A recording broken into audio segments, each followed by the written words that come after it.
dahil napakainit ng panahon, ultimo itong salapat na gagamitin ko para makainom ng maintenance medicine ay nilagyan ko ng yelo para kahit paano mabawasan yung init na nararamdaman ko.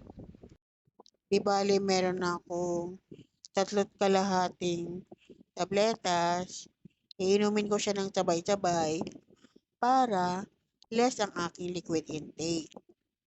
Cover natin kasi ayaw yata ni boss yan.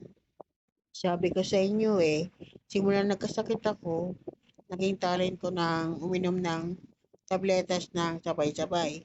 Minsan 3, minsan 4, minsan 5, depende kung gaano kalaki. Depende din kung ilan yung iinumin ko sa time na yon. O, di ba marami pang natira. Pero minsan lalagok pa ako ng isa, dalawa para masaya. Yun lang.